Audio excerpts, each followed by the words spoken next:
शादी के बाद जब मैंने पहली बार अपने पति को देखा तो मेरे होश उड़ गए। वो एक किन्नर थे। ये सच्चाई जानकर मैं टूट सी गई थी। कौन सी लड़की यह चाहेगी कि उसका जीवन साथी एक किन्नर हो, लेकिन उनके मधुर स्वभाव और सच्चे प्रेम ने मेरा दिल जीत लिया। मैंने उन्हें अपना लिया। कुछ ही समय बाद मेरी तबीयत बिगड़ने लगी। डॉक्टर के पास गई तो रिपोर्ट देखकर मैं सन्न रह गई। मैं गर्भवती थी। ये कैसे हो सकता है? मेरे पैरों तले जमीन खिसक गई। और फिर एक दिन मैंने अपने पति को देखा। मेरा नाम सुहानी है। छोटी सी उम्र में ही शादी कर देनी और लड़के को नहीं बल्कि उसके धन को देखकर उसे लड़की दे देनी हमारे गांव की पुरानी परंपरा थी। शायद इसी परंपरा का शिकार मैं भी हो गई थी। आखिर क्यों नहीं, मैं भी तो उसी गांव में जन्मी थी। 3 भाइयों की मैं सबसे छोटी बहन थी। जब मेरी उम्र 16 साल की हुई तो जैसे घर में अलार्म बज गया हो, अब सुहानी के ज्यादा दिन इस घर में नहीं हैं। घर वालों ने मेरे लिए रिश्ता देखना शुरू कर दिया। एक रिश्ता आया। लड़के की उम्र मुझसे दोगुनी थी, लेकिन उसके पास जमीन बहुत थी, इसलिए घर वालों को वो रिश्ता ठीक लगा। जब मुझे ये बात पता चली तो शायद मुझसे ज्यादा दुखी कोई नहीं था। कौन लड़की चाहेगी कि उसका जीवनसाथी उसका हमउम्र न होकर पिता के बराबर हो? लेकिन ये सब हमारे गांव की लड़कियों की नियति थी। पर किस्मत ने उस दिन मेरा साथ दिया। वो रिश्ता होने से पहले ही टूट गया क्योंकि लड़के वालों ने दहेज में बहुत ज्यादा पैसा मांगा। मेरे माता पिता की हैसियत नहीं थी, और शायद अच्छा ही हुआ। मैंने चैन की सांस ली। समय बीतता गया और फिर एक दिन मेरे लिए एक और रिश्ता आया। इस बार घरवाले खुशी से बता रहे थे, लड़का हमारी सुहानी की उम्र का ही है और एक अच्छी कंपनी में नौकरी करता है। मैं सोच में पड़ गई थी, ये मेरी किस्मत की मेहरबानी थी या फिर कोई चमत्कार, क्योंकि आज तक मैंने अपने गांव में किसी भी लड़की को उसकी उम्र का हमसफर पाते नहीं देखा था। यहाँ तो हर लड़की की शादी ऐसे आदमी से होती थी जो उसकी उम्र से कहीं ज्यादा बड़ा होता। लेकिन मैं खुश थी क्योंकि मैं उन बेबस परंपराओं की शिकार नहीं बनी। मेरा रिश्ता तय हो गया था। लड़के का नाम था वैभव। घर वाले कह रहे थे कि वैभव ने दहेज लेने से साफ इनकार कर दिया है। शायद ये पहली बार था जब मैंने किसी में इतनी साफ सुथरी सोच देखी थी। अब मेरी खुशी की कोई सीमा नहीं थी। मुझे लगने लगा था कि शायद अब मुझे इस गांव की गंदी सोच और रीति रिवाजों से मुक्ति मिल गई है। जो लड़का दहेज नहीं लेता उसकी सोच जरूर अलग और बेहतर होगी, यही सोचकर मैं वैभव के साथ अपनी जिंदगी के सपने बुनने लगी। वक्त गुजरता गया और वो दिन आ ही गया। मैं और वैभव शादी के पवित्र बंधन में बंध गए। शादी के बाद वैभव मुझे दुल्हन बनाकर अपने घर ले गया। अजीब बात यह थी कि मुझे विदाई के समय जरा भी दुख नहीं हुआ, क्योंकि जिस गांव में मैंने जिंदगी का पहला हिस्सा गुजारा वहां की हर लड़की सिर्फ एक परंपरा का हिस्सा थी। लेकिन मैं शायद इस गांव की पहली लड़की थी जो वहां से दूर होकर सच में खुश थी। वैभव के घर में मेरा स्वागत बड़े ही धूमधाम से किया गया। घर में बस उनकी माँ थी। उनके पिताजी का देहांत बचपन में ही हो गया था। सुहागरात का वो पल आया और मुझे एक अंधेरे कमरे में ले जाया गया। थोड़ी देर बाद वैभव कमरे में आए और जो मैंने जाना उसने मेरा होश उड़ाकर रख दिया। पता चला कि वैभव वास्तव में एक किन्नर थे। मैं खुद को संभाल नहीं पाई, मेरी आंखों में आंसू आ गए। ये सब क्या हो रहा था? अगर वैभव किन्नर थे तो फिर शादी क्यों की गई? उनका मकसद आखिर क्या था जो मेरी जिंदगी को इस कदर बर्बाद कर रहे थे? मेरी आंखों के सामने वो सब बातें घूमने लगी। वैभव का दहेज न लेना, उनकी अलग सोच। अब समझ आया कि वे इतने अच्छे बनने का नाटक क्यों करते थे। मैं जिन उम्मीदों और ख्वाबों को लेकर यहाँ आई थी उन सब पर पानी फिर चुका था। मेरा चेहरा लाल हो गया था और मैं वैभव से नफरत महसूस करने लगी थी। कौन लड़की खुश हो सकती है अपने पति के किन्नर होने से? मुझे अपनी सास से गहरा गुस्सा आया। वह भी एक औरत थी, फिर भी उसने मेरे घर को तोड़ दिया। अपने बेटे की पूरी सच्चाई जानते हुए भी उसने मेरी शादी करवा दी और मेरे परिवार को इस धोखे में रखा। अब वैभव की पूरी सच्चाई जानने के बाद मैं उनके साथ कैसे रह सकती थी? किस उम्मीद से एक किन्नर के साथ जिंदगी बिताई जा सकती थी? मैं अपना सामान बटोरने लगी। तभी मेरी नज़र वैभव पर पड़ी। वे सोफे पर बैठे थे। उनके चेहरे पर उदासी थी, उनकी आंखों में आंसू थे। वे मेरी ओर देख रहे थे मानो मुझसे कोई उम्मीद बांधे हुए हों। हिम्मत जुटाकर वैभव ने कहा, सुहानी, इसमें मेरी कोई गलती नहीं है, तुम मत जाओ। उन शब्दों ने मेरा दिल छलनी कर दिया। उनकी ये दो छोटी सी बातें मेरे कानों में बार बार गूंज रही थीं। मैं वैभव को कुछ जवाब नहीं दे पाई, चुपचाप कमरे से बाहर आ गई। घर के बाहर बगीचे में जाकर मैं रोने लगी, अपनी किस्मत को कोसने लगी। सोच रही थी कि मेरे कौन से कर्मों का ये फल मेरे भाग्य में लिखा गया है। मैं चाहकर भी वैभव के वे दो शब्द भूल नहीं पा रही थी। वैभव का मेरा जाना रोकना अंदर तक मुझे झकझोर गया था। वह रात मेरे लिए सबसे भयानक थी। जिस रात एक पत्नी अपने पति के साथ होती है, मैं उस रात अकेले आंसुओं के साथ गुजार रही थी। सुबह होने से पहले मैं वापस कमरे में आ गई, क्योंकि मैं किसी के मन में शक नहीं डालना चाहती थी। कमरे में जाकर देखा तो वैभव भी मेरी तरह गुमसुम बैठे थे। मुझे अब और बर्दाश्त नहीं हुआ। मैंने दिल ही दिल में ये बात मान ली कि इस पूरी परिस्थिति में वैभव का कोई दोष नहीं है। जब मैंने खुद को वैभव की जगह रखा तो सब कुछ समझ में आ गया। मैंने उनका हाथ थामा और गले लग गई। वैभव को शायद विश्वास नहीं हो रहा था, लेकिन ये सच था। अब वैभव की खुशी का ठिकाना नहीं था, शायद यह उनकी जिंदगी का सबसे खुशहाल पल था। मैंने इसे अपनी किस्मत समझकर वैभव को स्वीकार कर लिया और उनके साथ अपने जीवन की नई शुरुआत की। अगले दिन सभी परंपराओं को निभाते हुए एक समर्पित बहू की तरह अपनी जिम्मेदारियां निभाने लगी। मेरी सास को शायद कुछ अचरज हो रहा था, वह बार बार मेरी तरफ निहारती रहती थी। मुझे साफ पता चल गया था कि उनके मन में क्या चल रहा है। वो इस बात में उलझी हुई थी कि मैं वैभव की सच्चाई जानकर भी क्यों नहीं टूटी, और अगर टूटी भी हूँ तो इस घर में कैसे इतनी मजबूती से टिक गई हूँ। लेकिन मैंने कुछ भी बताना जरूरी नहीं समझा, क्योंकि अभी भी मेरे दिल में उनके लिए नफरत थी। शादी से पहले उन्हें सब कुछ मुझे बताना चाहिए था, पर उन्होंने चुप्पी साध रखी थी। वैसे भी ऐसे ही दिन बीतते गए। वैभव का स्वभाव और उनकी सोच मुझे धीरे धीरे उनकी ओर खींचने लगी। वैभव दिन रात मेरी देखभाल करते, मेरी एक बात कहने से पहले ही मेरी हर जरूरत पूरी कर देते। फिल्में दिखाना, बाहर डिनर करवाना, उनकी दुनिया में मेरी कमी की कोई जगह नहीं थी। मुझे भी अच्छा लगने लगा था वैभव का ऐसा मेरा ख्याल रखना। अब जब मैं ऐसे बैठी हूँ तो अपनी सोच पर गहरा पछतावा हो रहा है। शादी की पहली रात जो मैंने वैभव के साथ बिताई, उस बारे में सोचते सोचते मेरी आंखें भीग जाती हैं। इतना अच्छा इंसान, इतना खुले विचारों वाला, और मैंने सिर्फ उसकी एक कमजोरी की वजह से उसे छोड़ने का फैसला किया। न जाने मैंने उसे क्या क्या कह दिया था। फिर मैंने सोचा, कोई भी इंसान पूरी तरह से परफेक्ट नहीं होता, और एक बार की गलती के लिए उसे छोड़ना ठीक नहीं था। उसके बाद मैंने वैभव को अपना भी तो लिया। दिन बीतते गए। वैभव मुझे बाहर ले जाता, अपने दोस्तों से मिलवाता, मेरी हर जरूरत का ध्यान रखता। कभी मुझे एहसास ही नहीं होने दिया कि मैं अपने मायके में नहीं, बल्कि ससुराल में हूँ। वैसे वैभव की माँ भी मेरा खूब ख्याल रखती थीं। उन्हें देखकर कभी नहीं लगता था कि वे मेरी सास हैं। उनका प्यार और अपनापन देखकर मैं उनकी उस गलती को भी भूल गई थी, जब उन्होंने शादी से पहले वैभव की सच्चाई मुझसे छुपाई थी। अब मैं अपने नए परिवार के साथ पूरी तरह खुश थी। मैं और वैभव ने मिलकर एक बड़ा फैसला लिया। हम अपनी जिंदगी की एक नई शुरुआत करेंगे, और वो शुरुआत होगी एक नन्हे से जीवन को अपनाने की। हमने तय किया कि हम अनाथाश्रम जाकर एक बच्चा गोद लेंगे, उसे ही अपनी संतान मानकर अपने नाम और अपने प्यार से बड़ा करेंगे। अब वैभव के चेहरे पर भी सुकून और मुस्कान लौट आई थी, क्योंकि अब वो भी खुद को मेरे साथ एक आम इंसान की तरह महसूस करता था। हम दोनों अब एक दूसरे के लिए परफेक्ट जीवनसाथी बन चुके थे। वैभव की सबसे प्यारी बात यही थी कि वो मेरी हर गलती को प्यार से समझाता, कभी भी ताना नहीं देता। उसकी आदत बन चुकी थी मुझसे हर बात शेयर करना, मेरी परेशानी को सुनना और उसका हल निकालना। अब मैं भी अपने दिल की हर बात वैभव से शेयर करने लगी थी।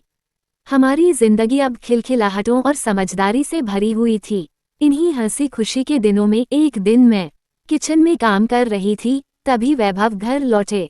वैभव आज ऑफिस से जल्दी घर लौट आए थे। मैंने उनसे पूछा, इतनी जल्दी कैसे आ गए?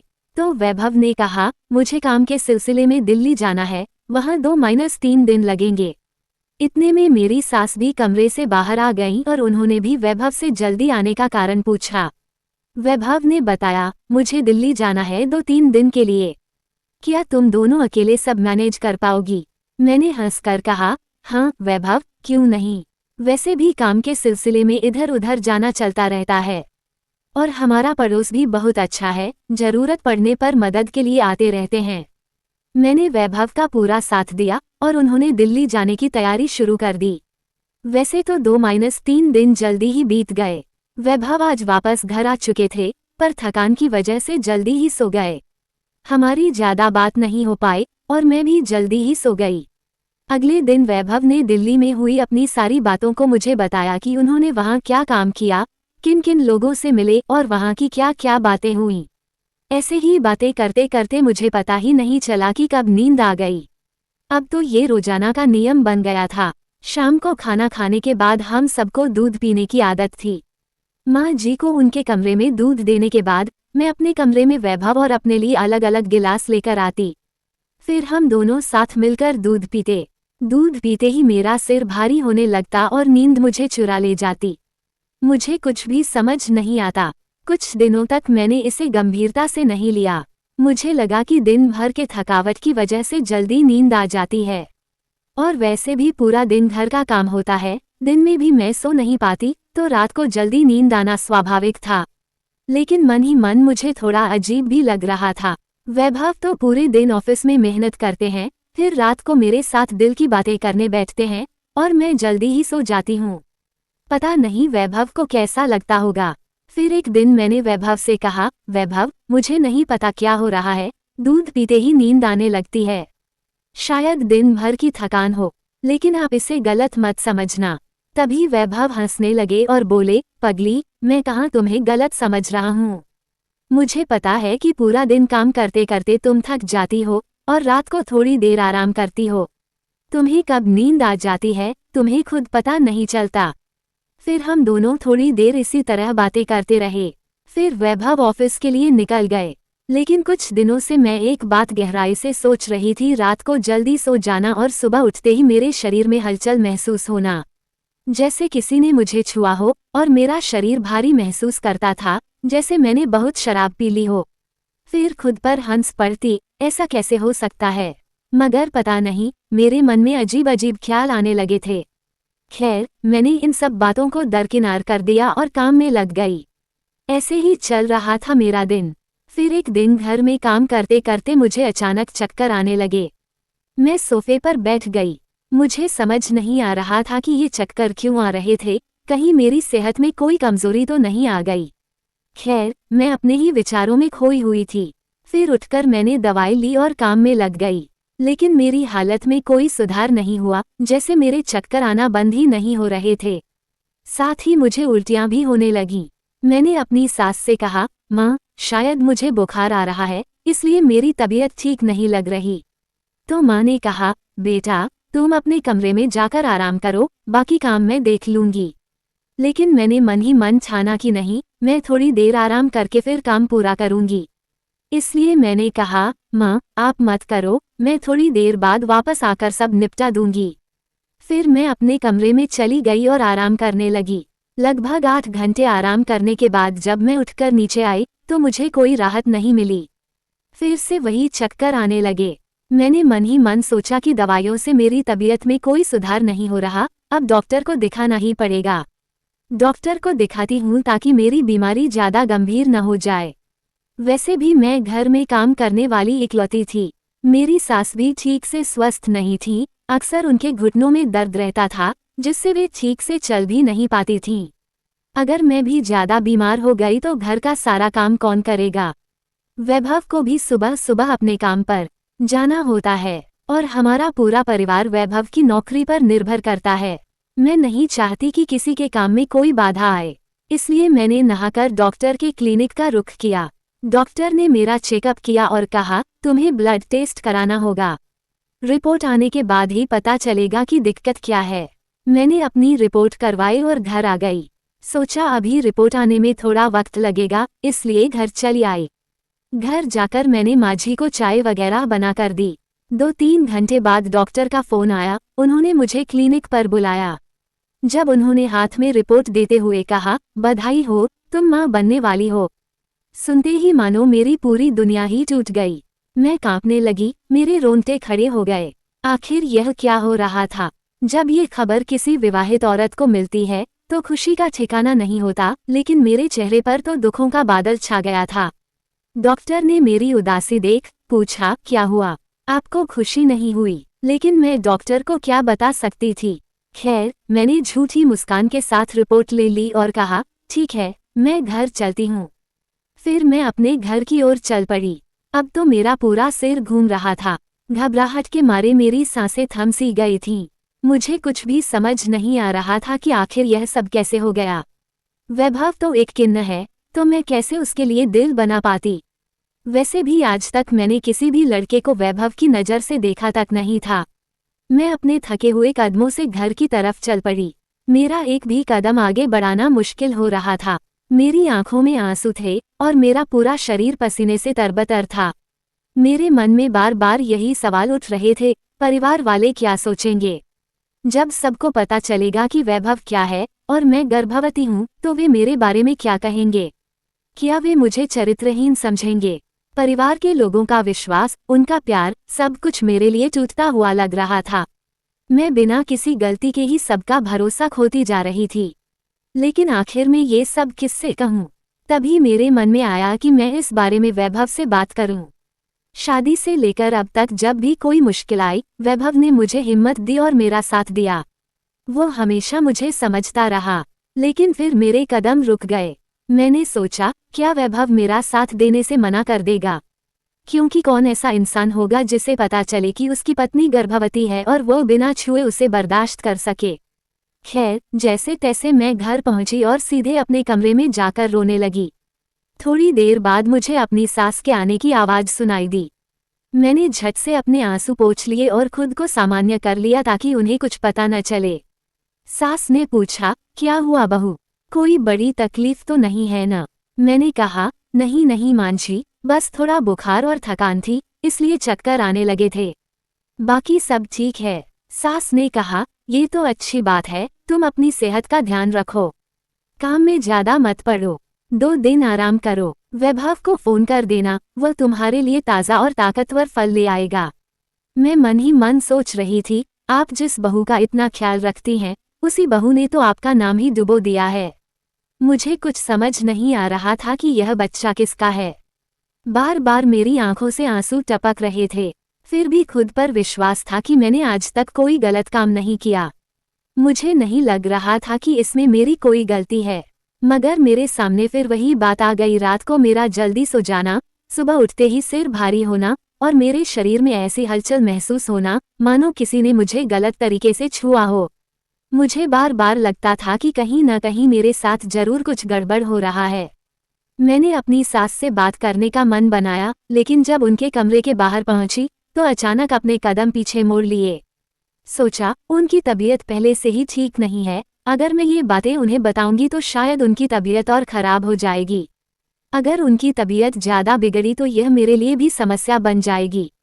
इसलिए मैंने फैसला किया कि उन्हें कुछ भी नहीं बताना चाहिए और न ही वैभव से इस बारे में बात की। मैंने अपने मन में ठाना, जरूर कुछ तो गड़बड़ है, वरना मैं इतनी जल्दी क्यों सोती। कभी कभी घर का काम भी नहीं होता, फिर भी मैं जल्दी क्यों सो जाती। अब मुझे पूरी सच्चाई जाननी थी कि आखिर मेरे साथ क्या हो रहा था। फिर मेरे मन में आया कि जरूर इसमें किसी और का हाथ है। अगर मुझे दूध पीते ही नींद आ जाती है, तो वैभव भी तो दूध पीता है और उसे भी नींद आती होगी। शायद इसलिए हम दोनों सो जाते हैं और मेरे साथ कुछ गलत हो रहा होगा। फिर मैंने सोचा, क्यों न इस बात की तह तक जाना जाए कि आखिर मेरे साथ क्या हो रहा है। एक दिन मैंने ठाना कि आज मैं बिना दूध पिए ही सो जाऊंगी और जो होगा वो सामने आ जाएगा। रात का समय हुआ, खाना खाकर मैंने अपनी सास को उनके काम में दूध दिया। मैं अपना और वैभव का दूध लेकर अपने कमरे में आ गई। फिर मैंने अचानक अपनी तबीयत खराब होने का बहाना बनाया। वैभव ने पूछा, क्या हुआ? मैंने कहा, रसोई में मेरी दवाई पड़ी है, प्लीज मुझे ला दो। वैभव रसोई में दवाई लेने चले गए। मैंने वो दूध खिड़की से बाहर फेंक दिया और गिलास खाली रख दिया। वैभव जब कमरे में आए तो उन्होंने पूछा, इतनी जल्दी दूध भी पी गई? मैंने कहा, हाँ, वैसे मुझे प्यास लग रही थी, कमरे में पानी नहीं था, इसलिए दूध पी लिया। दवाई दे दो, मैं ले लूंगी। मैंने दवाई लेकर ऐसे नाटक किया जैसे मुझे बहुत तेज नींद आ रही हो। नींद आने का अभिनय करते हुए मैं चुपचाप लेट गई। वैभव ने मुझे हल्के से छूकर देखा और शायद उन्हें यही लगा कि मैं गहरी नींद में हूँ। थोड़ी देर बाद कमरे में क्या हो रहा था वो मुझे दिखाई तो नहीं दे रहा था, लेकिन मैं सब महसूस कर सकती थी। दरवाजा खुला, मुझे 2 से 3 लोगों की धीमी आवाजें सुनाई दी। उनमें वैभव की भी फुसफुसाहट थी, मगर स्पष्ट नहीं सुनाई दे रहा था। फिर मुझे महसूस हुआ कि कोई व्यक्ति मेरे पास आया और मेरे कपड़े हटाने की कोशिश कर रहा था। ये सहन करना मेरे लिए नामुमकिन था। मैंने झट से अपनी आंखें खोल दी। मुझे एकदम से जागा हुआ देखकर वैभव और बाकी लोग चौंक गए। उन सबके चेहरों पर डर और घबराहट थी। वो सभी भाग खड़े हुए। वैभव हकलाते हुए बोला, अरे सुहानी, तुम्हें तो नींद आ गई थी ना। मैंने उसे घृणा भरी नजरों से देखा और गुस्से में आकर एक जोरदार थप्पड़ उसके गाल पर जड़ दिया। मैं चीखी, ये सब क्या चल रहा था वैभव? क्या यही है तुम्हारा प्यार और भरोसा? इतने में मेरी सास भी वहां आ गईं। उन्हें ये सब समझ में नहीं आ रहा था। वो बोली, क्या हुआ? तुम दोनों ऐसे क्यों कर रहे हो? मैंने सास से कहा, ये सब आप अपने बेटे से पूछिए। फिर मैंने उन्हें पूरी सच्चाई बताई। मेरी सास ने वैभव का हाथ पकड़ लिया और पूछा, ये सब क्या चल रहा था? तभी वैभव की आंखों में आंसू आ गए। वो मेरे पैरों में गिर पड़ा और बोला, सुहानी, मुझे माफ कर दो, मैंने बहुत बड़ी गलती की है। कुछ दिन पहले जब मैं दिल्ली गया था, मेरे दोस्तों ने मुझसे कहा कि तुम किन्ना हो और तुम्हारी पत्नी तुम्हें खुश नहीं कर सकती। उन्होंने कहा कि तुम अपनी पत्नी के साथ ऐसा कारोबार कर पैसा कमा सकते हो, तुम्हें इससे कोई फर्क नहीं पड़ेगा। उनकी बातों में मैं इतना फंस गया कि मैंने प्लान बनाया कि रोज रात को सुहानी के दूध में नशे की दवा मिलाऊंगा, जिससे वो गहरी नींद में चली जाएगी। फिर मैं लोगों को बुलाकर उसके साथ यह गलत काम करवाऊंगा। मैंने कई दिन से ये किया और खूब पैसे कमाए। जैसे जैसे पैसे बढ़ते गए, मेरा लालच और भी बढ़ता गया और मैं ये काम जारी रखता रहा। तभी वैभव कहने लगा, मैं पहले एकदम सही था, लेकिन जब से मैं दिल्ली गया, मेरे दोस्तों की बातों में आ गया। उसके बाद मैंने अपना वजूद ही खो दिया। मैंने अपनी सास से कहा, जब मैं चक्कर आने की वजह से चेकअप करवाने गई थी, तो पता चला कि मैं प्रेग्नेंट हूँ। तब से मुझे शक हुआ था कि मेरे साथ कुछ तो गलत हो रहा है, क्योंकि वैभव तो किन्ना है और मुझसे आज तक किसी ने छुआ तक नहीं। तो मैं प्रेग्नेंट कैसे हो गई? इसलिए मैंने सारी बातों को साफ करने के लिए आज बिना दूध पिए सोने का प्लान बनाया था और मेरे सामने सारी सच्चाई आ गई। तभी मेरी सास ने वैभव को एक जोरदार तमाचा मारा और कहा, तुम्हारी शादी सुहानी से इसलिए की गई थी ताकि तुम्हारी जिंदगी में अकेलापन न रहे, तुम्हें एक साथी मिले और तुम एक बच्चा गोद लेकर खुशहाल जीवन जियो। इतनी कमजोरियों में भी तुम्हें संभालने वाली इतनी अच्छी पत्नी मिली है, जो हमेशा तुम्हारा साथ देती है, तुम्हारा ख्याल रखती है, फिर भी तुम्हें ये बात रास नहीं आई।